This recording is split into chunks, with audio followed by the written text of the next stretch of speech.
আসসালামু আলাইকুম। তো অতরে এনটিআরসিএ বিভিন্ন মহল থেকে কিন্তু বলতেছে এনটিআরসিএ দুর্নীতিগ্রস্ত, কিন্তু এই এনটিআরসিএ কিন্তু গরিবের বিসিএস বলা হয়। এখন এই এনটিআরসিএ না থাকলে কিন্তু আজকে কিন্তু আমিও চাকরি পাইতাম কিনা এটাও সন্দেহ। বেসরকারি প্রতিষ্ঠানে, তার প্রতিষ্ঠানে যে বাণিজ্যগুলো হয় এবং যারা প্রতিষ্ঠান আছে তারাই শুধু ভালো জানে যে এখানে কোন বাণিজ্যটা হয়। এখন এনটিআরসি এর যে আসলে কি উনি দুর্নীতিগ্রস্ত।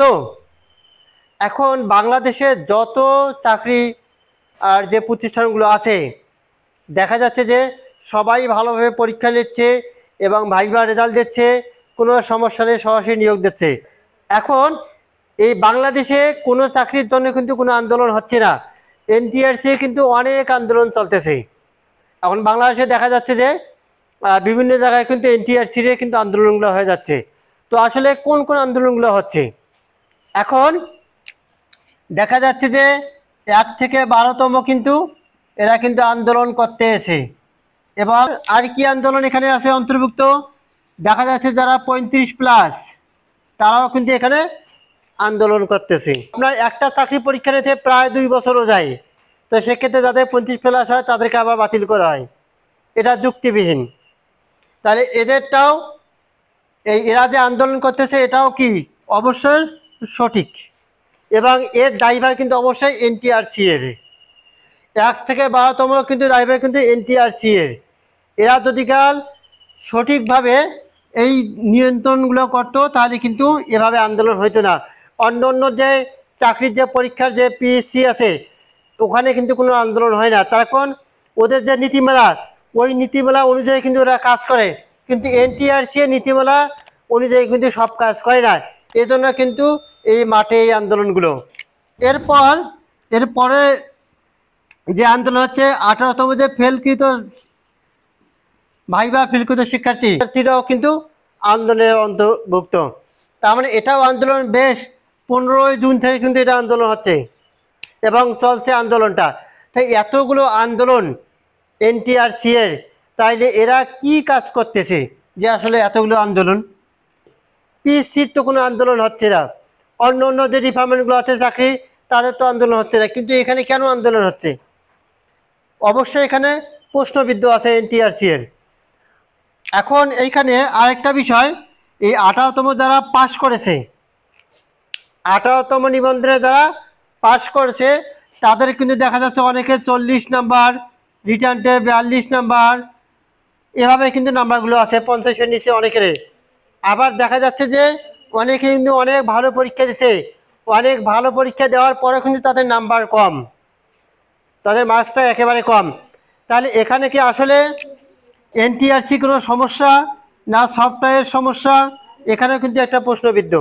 কেন অনেকে ভালো পরীক্ষা দেওয়ার পরও 40, 41, 42 কীভাবে পায়?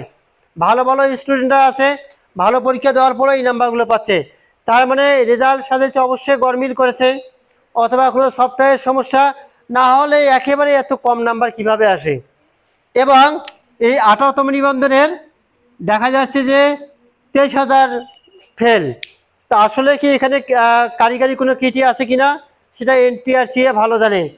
এবং দেখা যাচ্ছে যে রেজাল্টের বেশ কয়েকদিন পর কিন্তু আবার এরা কি একটা রেজাল্ট প্রকাশ করেছে 113 জনের। এখন 113 জনের রেজাল্ট ওরা বলতেছে যে কারিগরি ত্রুটির কারণে কিন্তু এই 113 জনের রেজাল্ট ওরা মিসিং করে ফেলেছে এবং এটা প্রকাশ করেছে। এবং এখানে দেখেন, এখানে আরেকটা জিনিস, সেটা হচ্ছে ওরা যে চিঠিটা লিখছে সেটা 15ই জুন, ওরা কিন্তু 15 জুন এই চিঠিটা লিখছে এবং প্রকাশ করলো 23শে জুন। তাইলে 15 জুনের যে কাগজ এটা 23শে জুনে কেন প্রকাশ করতেছে?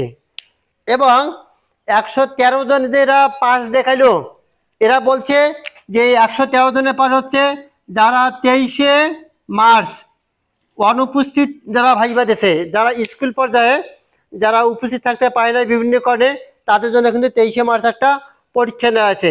এরা বলছে 23শে মার্চে আমরা এই 113 জন এন্ট্রি করি নাই। এর পরবর্তীতে এরা কি করলো, 15 জুন একটা নোটিশ করলো, সেটা প্রকাশ হলো 23শে জুন। এরা 113 জনকে উত্তীর্ণ করলো।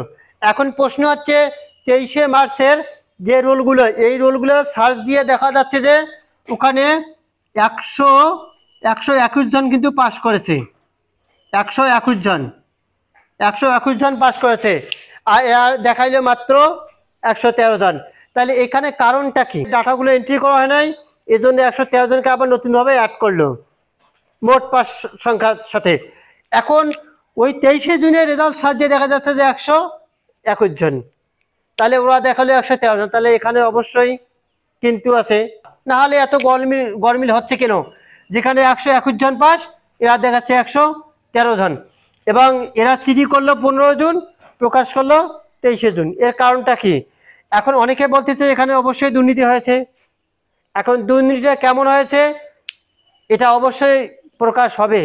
এখন এই এনটিআরসি কিন্তু এতগুলো ওদের আন্দোলন, এতগুলো দুর্নীতির খবর এনটিআরসি কিন্তু কিছু বলতেছে।